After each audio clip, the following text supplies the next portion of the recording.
رمضان رمضان رمضان رمضان رمضان رمضان رمضان رمضان الحمدللہ رب العالمین والصلاة والسلام علی سید الانبیاء والمرسلین اما بعد فاعوذ باللہ من الشیطان الرجیم بسم اللہ الرحمن الرحیم الصلاة والسلام علیک یا رسول اللہ وعلی آلک واصحابک یا حبیب اللہ الصلاة والسلام علیک یا نبی اللہ وعلی آلک واصحابک یا نور اللہ۔ ابر رحمت چھا گیا ہے اور سما ہے نور نور، فضل رب سے مغفرت کا ہو گیا سامان ہے۔ سبحان اللہ۔ جب رمضان المبارک کا مبارک مہینہ آتا ہے تو رحمتوں کا، برکتوں کا اور مغفرت کا ایک سما چھا جاتا ہے، اور رمضان المبارک کی مبارک مہینے کی ہر ساعت میں، ہر لمحے میں رحمتوں کا نزول ہو رہا ہوتا ہے۔ اسی مبارک موقع پر ہم پروگرام پیش کر رہے ہیں رمضان کے شرعی مسائل۔ اس پروگرام میں آپ کو ویلکم کہتے ہیں، خوش آمدید کہتے ہیں۔ جیسا کہ ناظرین آپ جانتے ہیں، ہمارے پچھلے ایپیسوڈز اگر آپ نے دیکھے ہوں گے تو آپ کو بخوبی اندازہ ہوگا کہ ہم کس چیز پر بات کرتے ہیں، اور رمضان المبارک میں جو ہماری عبادات ہیں، سحری ہے، افطاری ہے، تراویح کے معاملات ہیں، صدقہ فطر کا معاملہ ہے، تو ان تمام چیزوں پر، ان تمام عبادتوں پر جو شرعی مسائل متفرع ہوتے ہیں، ہم اس کو سوالاً جواباً آپ کے سامنے پیش کرتے ہیں۔ اور آج بھی ہم انشاءاللہ عز و جل تراویح کے متعلق اس ایپیسوڈ میں سنیں گے، اور خاص کر یہ ایپیسوڈ حفاظ اکرام کے لیے اور تراویح کے اندر قرآن مجید سنانے اور سننے کے حوالے سے انشاءاللہ ہوگا۔ تو آپ سے گزارش ہے کہ آپ ضرور شروع سے لے کے آخر تک ہمارے اس پروگرام میں بنے رہیں، کیونکہ الحمدللہ جب رمضان المبارک کا مبارک مہینہ آتا ہے تو مسلمانوں کی مساجدوں کے اندر قرآن پاک سننے اور سنانے کا سلسلہ ہوتا ہے۔ تو اس کے اندر کیا کیا چیزیں ضروری ہوتی ہیں، کیا کیا شرعی مسائل ہمیں درپیش آتے ہیں، جو سوالات آپ کے ذہن میں ہوں اور ہو سکتا ہے یہاں پر بیان ہو جائے، اس کا جواب آپ کو یہاں پر مل جائے تو اور غنیمت ہے۔ تو آپ سے گزارش ہے شروع سے لے کے آخر تک ہمارے اس پروگرام میں بنے رہیں۔ آئیے سوال اور جواب کی طرف بڑھنے سے پہلے ایک درود پاک کی فضیلت بھی اپنے اس پروگرام میں شامل کرتے ہیں۔ حضور سید عالم صلی اللہ تعالی علیہ وآلہ وسلم ارشاد فرماتے ہیں، من صلی علی فی یوم الف مرہ لم یمت حتی یری مقعدہ من الجنہ۔ حضور فرماتے ہیں کہ جو کوئی شخص مجھ پر روزانہ 1000 مرتبہ درود پاک پڑھتا ہے تو وہ اس وقت تک نہیں مرے گا جب تک کہ جنت میں اپنا مقام نہ دیکھ لے۔ سبحان اللہ، سبحان اللہ۔ درود پاک پڑھنے کے ویسے بھی بے شمار فضائل و برکات ہیں۔ ہر درد کی دوا ہے صلی علی محمد، تعویذ ہر بلا ہے صلی علی محمد صلی اللہ تعالی علیہ وسلم۔ تو ہمیں اپنا ذہن بنانا چاہیے اور اس مبارک مہینے کے اندر بھی کثرت کے ساتھ درود پاک پڑھنا چاہیے، تو انشاءاللہ بڑی برکتیں اور بڑی رحمتیں ہم سمیٹنے میں کامیاب ہو سکیں گے۔ جیسا کہ آپ جانتے ہیں ہمارے اس پروگرام میں ماشاءاللہ شیخ الحدیث، استاذ العلماء مولانا حامد مدنی صاحب تشریف فرما ہوتے ہیں۔ آج بھی ہمارے ساتھ تشریف فرما ہے۔ السلام علیکم ورحمۃ اللہ وبرکاتہ۔ وعلیکم السلام ورحمۃ اللہ وبرکاتہ۔ کیسے ہیں حضرت؟ خیریت؟ الحمدللہ علی کل حال۔ ماشاءاللہ، اللہ آپ کو سلامت رکھے، آپ کا یہاں آنا، وقت دینا اپنی بارگاہ میں قبول فرمائے۔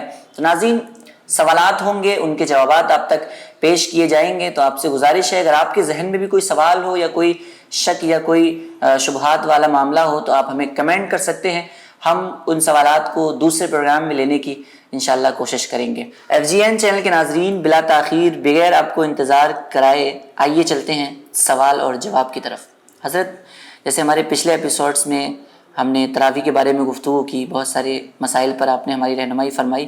ایک مسئلہ یہ بھی بہت زیادہ دیکھنے کو ملتا ہے، شاید بہت ساری مساجد میں ایسا نہ ہو لیکن اکثر ہمیں دیکھنے کو ملتا ہے کہ جب امام صاحب تراویح پڑھانے کے لیے تکبیر تحریمہ کہہ دیتے ہیں اور تلاوت شروع کر دیتے ہیں، جہاں پر خاص کر قرآن پاک سنایا جاتا ہے، تو وہاں پر پیچھے صف میں رہنے والے جو لوگ ہوتے ہیں یا کچھ لوگ جو ہوتے ہیں آگے جو پیچھے آ جاتے ہیں، تو وہ انتظار اس بات کا کرتے ہیں کہ وہ امام صاحب رکوع کریں گے، تو رکوع کے اندر امام صاحب جائیں گے تو پھر ہم امام صاحب کو جوائن کریں گے۔ تو اتنی تاخیر کرنا اور بلا وجہ بلا عذر تاخیر کرنا، کیا حکم ہوگا اس کا؟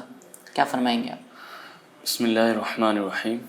نماز تراویح ہو یا کوئی بھی دوسری نماز ہو، کسی بھی نماز کے اندر قیام کے دوران محض سستی کی وجہ سے، غفلت کی وجہ سے امام کے ساتھ شامل نہ ہونا اور امام کے رکوع کا انتظار کرنا کہ یہ رکوع کریں تو ہم جو ہے وہ رکعت کے اندر شامل ہو جائیں. تو اس طرح کرنا یہ منافقوں سے مشابہت بھی ہے اور مکروہ تحریمی ہے، ناجائز و گناہ ہے.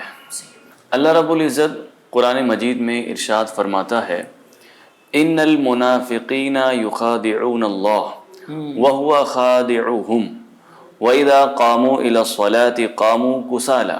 بے شک منافق لوگ اپنے گمان میں اللہ کو فریب دیا چاہتے ہیں اور وہی انہیں غافل کر کے مارے گا، اور جب وہ نماز کو کھڑے ہوں تو ہارے جی سے کھڑے ہوں، یعنی سستی سے کھڑے ہوں. تو اس آیت کے اندر منافقین کا ایک وصف بیان کیا گیا ہے. ان کی علامت یہ ہے کہ جب وہ مومنین کے ساتھ کھڑے ہوتے ہیں، ان کی صفوں کے اندر آتے ہیں، مرے دل سے سستی کے ساتھ کھڑے ہوتے ہیں، کیونکہ ان کے دلوں میں ایمان تو ہے نہیں. وہ تو محض دکھاوے کے لیے نماز پڑھ رہے ہیں، ان کے دلوں کے اندر نہ عبادت کا ذوق ہے نہ بندگی کا لطف ہے، وہ ان چیزوں کو حاصل نہیں کر سکتے. تو صرف اور صرف دکھاوے کے لیے وہ ہارے جی سے سستی سے لوگوں کے ساتھ کھڑے ہو جاتے ہیں. تو ایسے لوگوں کو منافقوں سے مشابہت اختیار کرنے سے بچنا چاہیے کہ یہ منافقین کا فعل ہے. البتہ اگر کسی کے ساتھ کوئی مجبوری ہے، عذر ہے، بیمار ہے یا کوئی ضعیف ہے، بوڑھا شخص ہے اور وہ زیادہ دیر تک کھڑا نہیں رہ سکتا، تو یا پھر وہ تھک گیا ہے تو کچھ دیر وہ آرام کرنا چاہتا ہے کہ کچھ دیر میں بیٹھ جاؤں تاکہ میرے پاؤں راحت پائیں، اس کے بعد میں امام کے ساتھ شامل ہو جاؤں.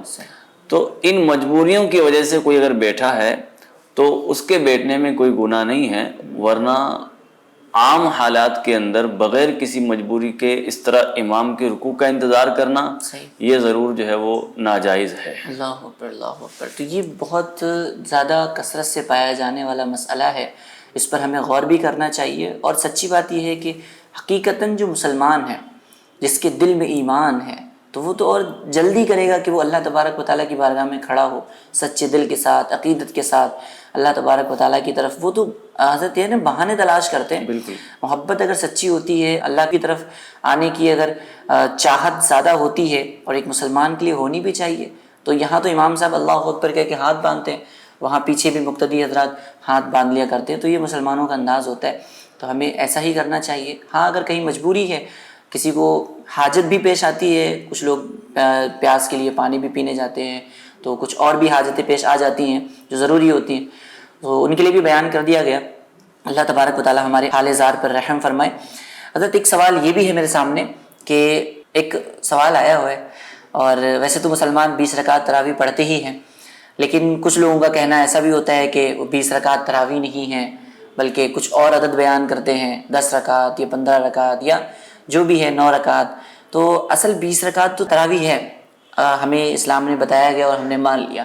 اس پر کیا ثبوت ہے، کیا دلائل ہیں، اگر اس پر بھی اگر آپ روشنی ڈالیں.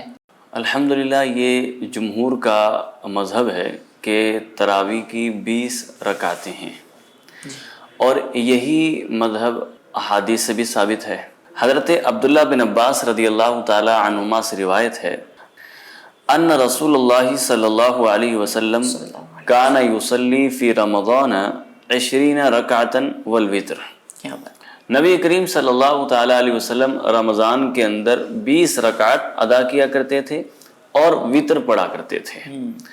اسی طرح امیر المومنین فاروق اعظم رضی اللہ تعالی عنہ کا اپنے دور خلافت کے اندر 20 رکعت تراویح کو رائج فرمانا، پھر صحابہ کرام کا اس پر عمل کرنا، تابعین کا اس پر عمل کرنا، اور ائمہ مجتہدین، ائمہ محدثین، ان سب کا 20 رکعت تراویح پر عمل کرنا، یہ اس حدیث پاک کی تائید ہے، اس حدیث پاک کو مزید تقویت دیتا ہے اور تقویت کے اعلیٰ مقام تک پہنچاتا ہے. حضرت جابر بن عبداللہ رضی اللہ تعالیٰ عنہ سے روایت ہے خرج النبی صلی اللہ تعالی علیہ وسلم ذات لیلۃ فی رمضان. سرکار دو عالم صلی اللہ تعالی علیہ وسلم رمضان کی ایک رات تشریف لائے. فصلی الناس 24 رکعتا واوتر ب3، اور لوگوں کو 24 رکعت اور وتر پڑھائی. اچھا 24 رکعت کے اندر 4 عشاء کے فرض ہوئے اور 20 رکعت تراویح صحیح اور وطر پڑھائے 3 رکعت۔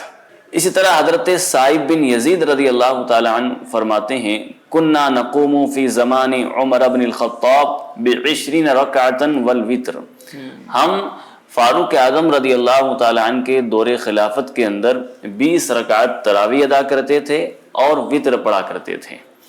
شارحین حدیث میں علامہ بدر الدین عینی رحمۃ اللہ تعالی علیہ حضرت عبداللہ بن مسعود رضی اللہ تعالی عنہ کے بارے میں نقل کرتے ہیں کان یصلی 20 رکعتا ویوتر ب3، کہ حضرت عبداللہ بن مسعود رضی اللہ تعالی عنہ 20 رکعت تراویح پڑھتے تھے اور 3 رکعت وطر ادا فرماتے تھے۔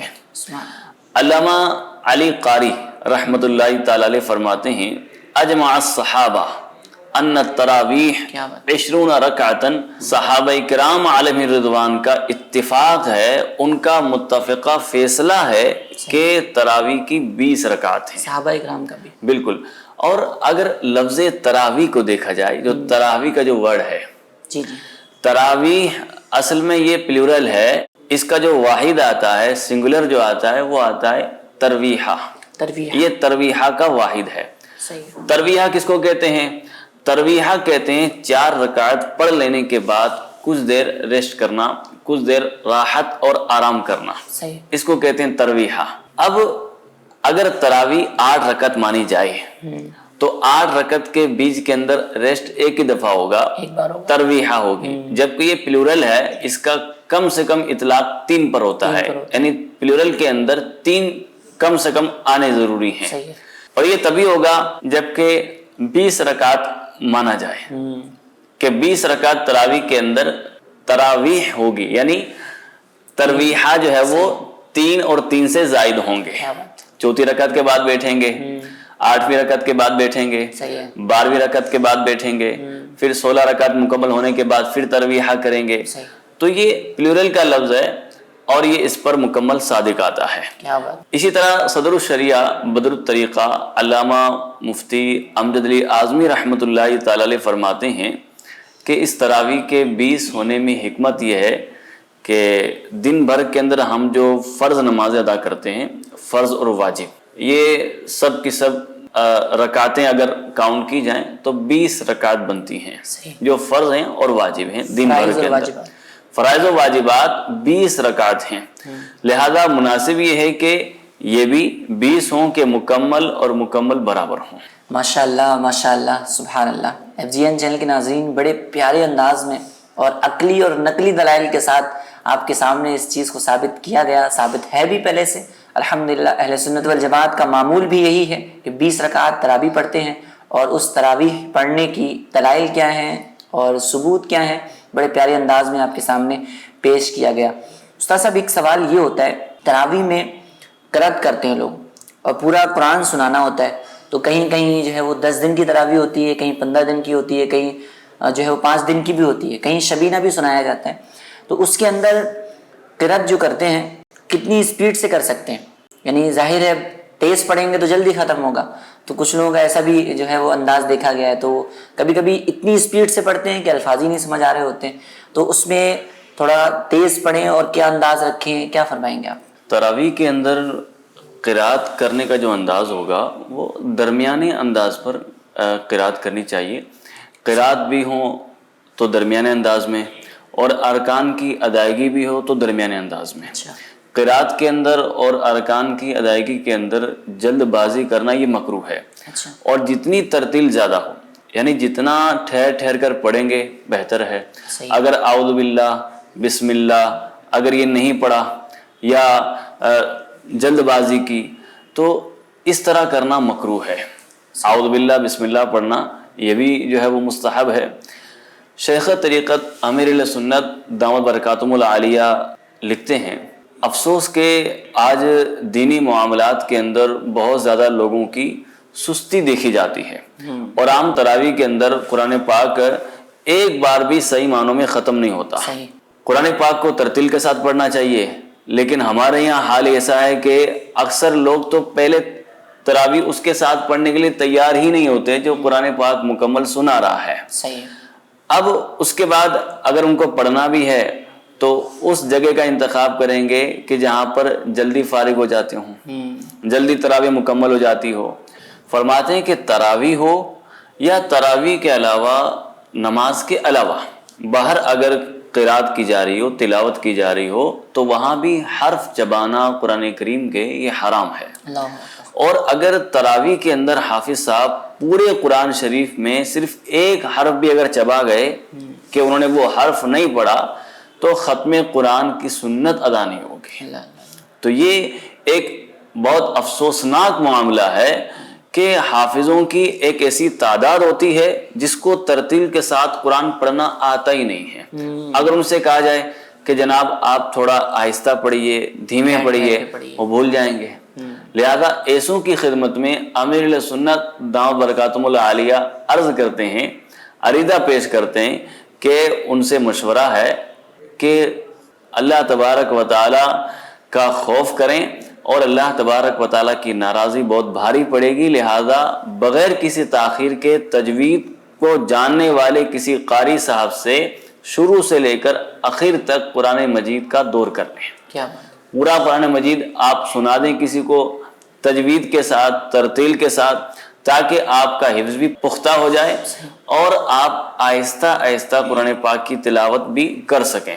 صاحب بہار شریعت علامہ مفتی امجد علی اعظمی رحمۃ اللہ تعالی علیہ فرماتے ہیں کہ فرضوں کے اندر قرات ٹھہر ٹھہر کر کرے، اور تراویح کے اندر درمیانے انداز میں نارمل رفتار بڑھا سکتا ہے، اور رات کے نوافل کے اندر جلدی پڑھنے کی اجازت ہے، لیکن اتنا جلدی نہ پڑھے کہ حرف ہی سمجھ میں نہ آئے، حرف ہی چبا جائے۔ ایسا پڑھے کہ سمجھ میں آ سکے، کم سے کم جو مد کا درجہ، کھینچنے کا جو درجہ ہے، مدات کو قاریوں نے کھینچنے کا جو درجہ رکھا ہے، کم سے کم وہ درجہ وہ مکمل کرے، ورنہ اس کو مکمل کیے بنا حرف چبا کر قرآن کریم کی تلاوت کرنا یہ تو حرام ہے۔ ترتیل کے ساتھ ٹھہر ٹھہر کر قرآن پڑھنے کا حکم تو قرآن پاک میں موجود ہے۔ وَرَتِّلِ الْقُرْآنَ تَرْتِيلًا، حکم ہوا کہ قرآن خوب ٹھہر ٹھہر کر پڑھو۔ اب مدارک شریف میں بتایا گیا کہ ٹھہر ٹھہر کر پڑھنے کا مطلب یہ ہے کہ اطمینان کے ساتھ، جو حروف ہیں وہ الگ الگ جدا جدا ہوں، اور وقف کی حفاظت ہو، جہاں وقف کرنا ہے وہاں وقف کیا جائے، اور جہاں حرکات ہیں، حرف پر کوئی حرکت لگی ہوئی ہے تو اس حرکت کو بھی باضابطہ طور پر ادا کیا جائے، اور اس طرح مکمل صحیح طریقے کے ساتھ قرآن پاک کی تلاوت کی جائے گی تو ختم قرآن کی سنت بھی ادا ہوگی۔ کیا بات ہے، کیا بات ہے، سبحان اللہ۔ ماشاءاللہ حضرت، آپ درمیانی انداز میں قرأت کرنے کو فرما رہے ہیں۔ ہمارے یہاں تو حال یہ ہوتا ہے باضابطہ، ایک تو حفاظ کرام کی طرف سے ایسا بھی دیکھنے کو ملتا ہے، جیسے آپ نے تربیت فرمائی کہ وہ درمیانی پڑھیں اور وہ تیز تیز پڑھ رہے ہوتے ہیں، لیکن پبلک کی ڈیمانڈ بھی ایسی ہوتی ہے، لوگ ایسے ہی حافظ کو تلاش بھی کر رہے ہوتے ہیں کہ بھائی ایسا حافظ ملے کہ جلدی فارغ کر دے یا جلدی سنا دے وہ۔ تو اس بارے میں کیا فرمائیں گے آپ، عوام کے لیے کیا فرمائیں گے؟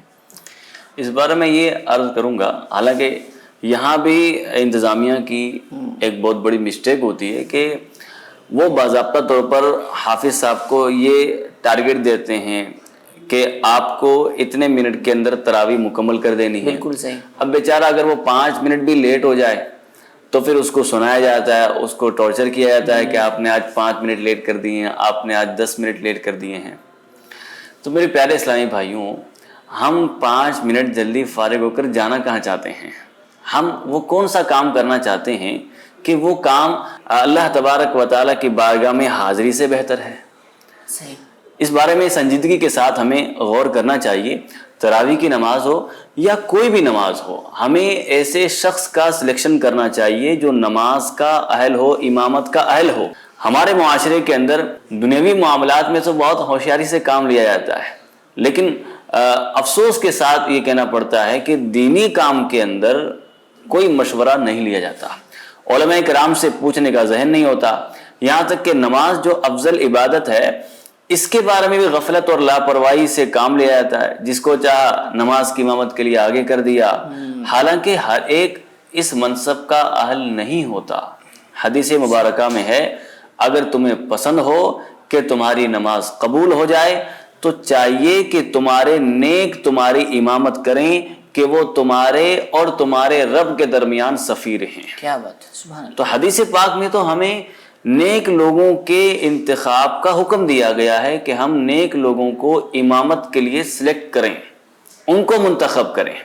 لیکن ہمارے یہاں پر بعض لوگوں کا معیار جو ہوتا ہے وہ یہ ہوتا ہے کہ ہم ایسے شخص کو امامت پر مقرر کرنا چاہتے ہیں آواز اچھی ہو، جس کی آواز اچھی لگے اسے امامت کرنے کے لیے، تراویح پڑھانے کے لیے منتخب کر لیتے ہیں. حالانکہ کئی دفعہ ایسا ہوتا ہے کہ آواز اچھی ہے، سریلی ہے، لیکن ادائیگی درست نہیں ہے. تو میرے پیارے اسلامی بھائیوں، سب سے پہلے ضروری یہ ہے کہ وہ درست خواں ہو، یعنی درست قرآن مجید کو پڑھنے والا ہو، درست نماز پڑھانے والا ہو. صحیح. اگر اس کے ساتھ ساتھ آواز بھی اچھی ہے تو سونے پر سہاگا ہے. لہذا خوش الحانی کے ساتھ ساتھ درست خوانی بھی ضرور دیکھنی چاہیے کہ اچھا تو پڑھتا ہے، کیا درست بھی پڑھتا ہے یا نہیں. صحیح. اور انہی معاملات کو دیکھتے ہوئے صدر الشریعہ بدر الطریقہ علامہ مفتی محمد امجد علی اعظمی رحمۃ اللہ تعالی فرماتے ہیں کہ درست پڑھنے والے کو امام بنانا چاہیے، لیکن اس زمانے کے اندر حفاظ کی حالت نہایت ناگفتہ ہے، یعنی اس کو بیان نہیں کیا جا سکتا. اکثر ایسا پڑھتے ہیں جو یعلمون تعلمون کے سوا کچھ پتہ نہیں چلتا، اور فرماتے ہیں کہ فقیر کو انہی مصیبتوں کی وجہ سے 3 سال جو ہے وہ ختم قرآن مجید کا موقع نہ ملا کہ کہیں کسی جگہ قرآن مجید سن کر میں بھی جو ہے وہ ختم قرآن کے اندر شامل ہو جاتا.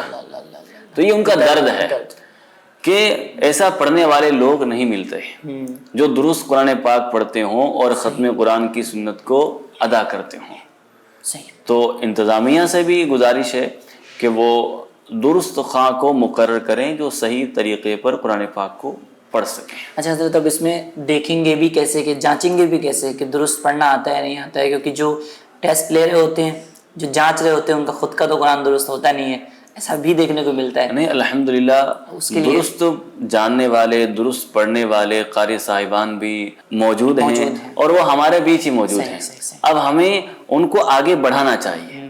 یہ نہیں کہ اب اس کام کا فیصلہ میں کروں گا، میں منتخب کروں گا، میں بلاؤں گا، تو یہ نہیں ہونا چاہیے. بلکہ لوگوں کی نماز درست ہونی چاہیے. اگر میرے غلط فیصلے کی وجہ سے سب لوگوں کی نماز خراب ہوگی تو مجھے اس میں غور کرنا چاہیے کہ میرا یہ فیصلہ کرنا اور میرا ضد کرنا اس بات پر کہ نہیں میں سلیکٹ کروں گا، یہ کس قدر جو ہے وہ تشویشناک ہو سکتا ہے اور میرے لیے نقصان کا باعث ہو سکتا ہے، میری آخرت خراب کر سکتا ہے. اس لیے سنجیدگی کے ساتھ اس مسئلے پر غور کرنے کی ضرورت ہے کہ اگر میں فیصلہ نہیں کر پا رہا ہوں، مجھے خود اگر قرآن پاک صحیح طور پر پڑھنا نہیں آتا، اگرچہ میں مسجد کا ذمہ دار صحیح، بہت بڑا ذمہ دار صحیح، لیکن مجھے ایسے شخص کو آگے کرنا چاہیے انتخاب کے لیے جو انتخاب کرنے کی صلاحیت رکھتا ہو، جو سلیکشن کی صلاحیت رکھتا ہو، جو جانتا ہو. تو ایسے لوگوں کی طرف ہمیں رجوع کرنا چاہیے. ماشاءاللہ ماشاءاللہ. FGN چینل کے ناظرین، زبردست انداز میں ماشاءاللہ رہنمائی کی جا رہی ہے. تو دونوں اعتبار سے ہمیں سوچنا ہے، حفاظ اکرام کو بھی سوچنا چاہیے اور جو حفاظ کو سلیکٹ کرتے ہیں، جو انتظامیہ کمیٹی ہوتی ہے، ان کو بھی اس چیز پر غور دینا چاہیے جو احتیاطیں یہاں بیان ہو رہی ہیں. امامت کے حوالے سے آپ نے بیان فرمایا کہ امام کس طریقے سے سلیکٹ کرنا چاہیے، حافظ کس طریقے کا ہونا چاہیے. تو اس میں کہیں کہیں یہ بھی دیکھا جاتا ہے کہ انسان حافظ تو ہوتا ہے لیکن ابھی اتنا بڑا نہیں ہوتا، نابالغ ہوتا ہے، تو کبھی کبھی نابالغ کو بھی آگے کر دیا جاتا ہے. تو کیا نابالغ حافظ امامت کر سکتا ہے، امامت کا اہل ہے؟ فتاوی ہندیہ کے اندر ہے کہ چاہے فرض نماز ہو یا تراویح کی نماز ہو یا کوئی بھی نفل نماز ہو، نابالغ یہ بالغوں کی امامت نہیں کر سکتا. نابالغ امامت کر سکتا ہے وہ اپنے جیسے نابالغوں کی. صحیح ہے. جو کم عمر ہیں، جو بالغ نہیں ہوئے ہیں، ان کی امامت وہ کر سکتا ہے. لیکن کسی بھی نماز کے اندر نابالغ کے پیچھے بالغ لوگوں کی نماز جائز نہیں ہے. اللہ اللہ اللہ اللہ. تو یہ بھی ذہن میں رکھنا چاہیے. چلیں ٹھیک ہے، ننھے سے حافظ صاحب ہیں ماشاءاللہ، اچھے انداز میں پڑھتے ہیں، لیکن یہ بھی ذہن میں رکھنا چاہیے کہ وہ بالغوں کی امامت کروا رہے ہیں یا نابالغوں کی کروا رہے ہیں. اگر نابالغ ہیں تو یہ مسائل بھی آپ کے ذہن میں ہونے چاہیے. حضرت ایک یہ بھی چیز سامنے آتی ہے کئی بار کہ حافظ صاحب کا سلیکشن ہو گیا، امام صاحب جو ہے وہ منتخب ہو گئے. اب کبھی کبھی ایسا ہوتا ہے کہ وہ بظاہر دکھ نہیں رہا ہوتا ہے، لیکن کہیں نہ کہیں لگتا ہے کہ وہ ایک مٹھی سے کم جو ہے وہ ان کی داڑھی ہے یا کٹوانے والا معاملہ ہے، یا وہ لوگ کی جو داڑھی رکھتے ہی نہیں ہے، داڑھی نہ رکھنا یا ایک مٹھی سے کم کروانا، ایسے لوگوں کو امام بنایا جا سکتا ہے؟ اگر تو ان کی ابھی داڑھی نکلی ہی نہیں ہے اور ہیں وہ بالغ، صحیح ہے، ایسا بھی ہوتا ہے، تب تو نماز جو ہے وہ بالکل درست ہوگی، صحیح، کیونکہ وہ بالغ ہیں اور بالغ کے پیچھے بالغ کی نماز درست ہے۔ لیکن اگر داڑھی کسی نے کٹوائی ہے، داڑھی نکلی لیکن وہ کٹوا لیتے ہیں، حد شرع سے کم کرتے ہیں، تو انہیں ہرگز امام نہ بنایا جائے کہ ان کے پیچھے نماز پڑھنی گناہ ہے اور اس نماز کو دوبارہ پڑھنا واجب ہے۔ اللہ اکبر۔ سیدی اعلی حضرت رحمۃ اللہ تعالی علیہ فرماتے ہیں کہ داڑھی منڈانا اور کتروا کر حد شرع سے کم کروانا دونوں ہی حرام اور فسق ہیں، اور اس کا فسق بالاعلان ہونا، اس کا اعلانیہ فسق ہونا تو ظاہر ہے کہ وہ ان کے چہرے سے ظاہر ہے، اور ایسے شخص کی امامت مطلقاً جو ہے وہ ممنوع ہے اور گناہ ہے۔ ایک آدھ دفعہ ایسا کرنا گناہ ہے، اور اگر کسی نے عادت اپنائی ہے تو اس طرح کرنے سے یہ گناہ صغیرہ بھی گناہ کبیرہ بن جاتا ہے۔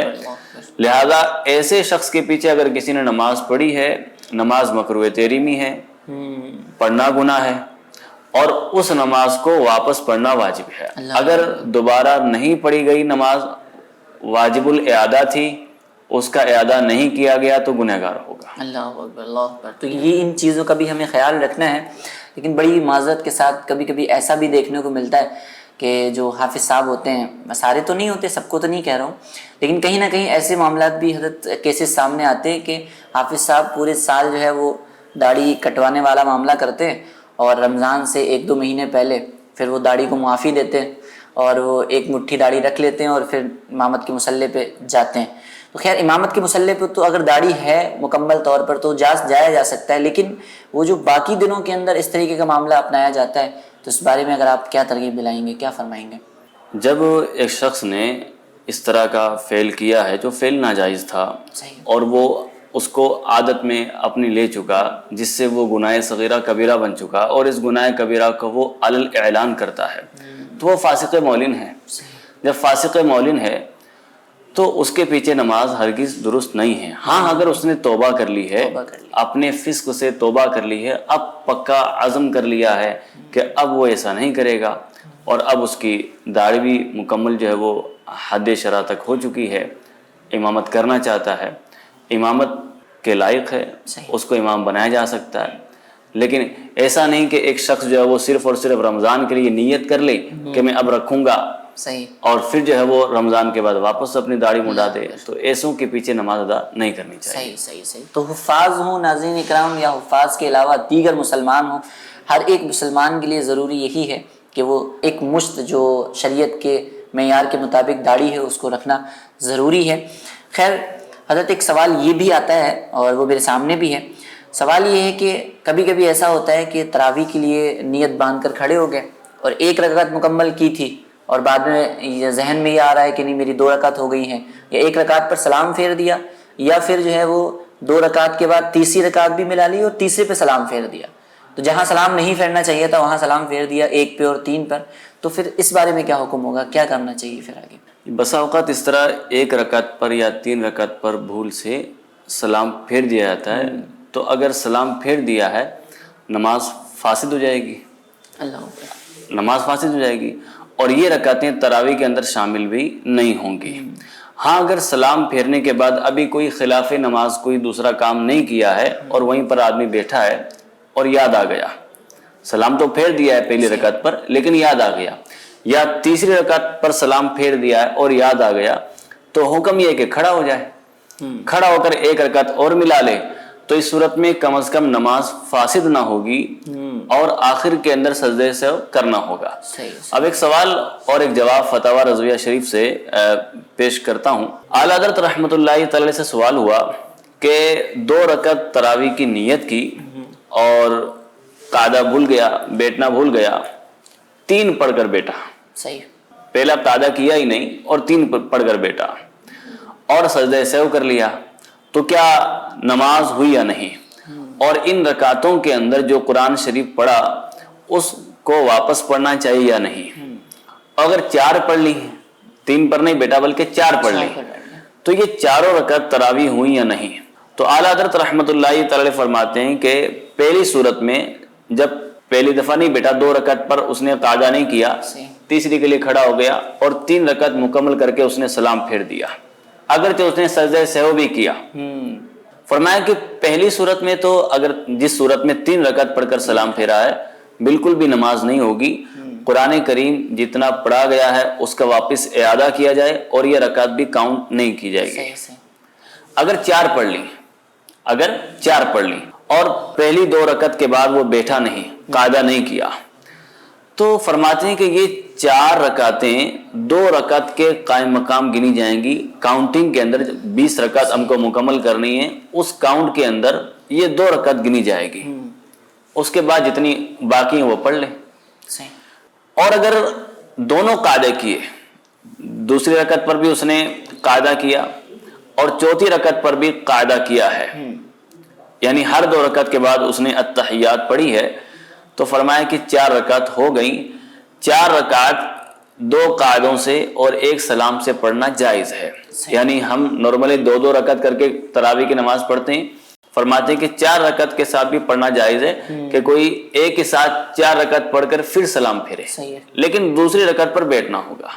اگر دوسری رکعت پر قاعدہ نہیں کیا ہے تو وہ صورت پہلے بیان کی کہ قاعدہ اولا اگر نہیں کیا ہے تو یہ 4 رکعتیں 2 رکعت کے قائم مقام ہو جائیں۔ جی، تو یہ مسئلہ بھی ذہن میں رکھنا چاہیے ناظرین اکرام۔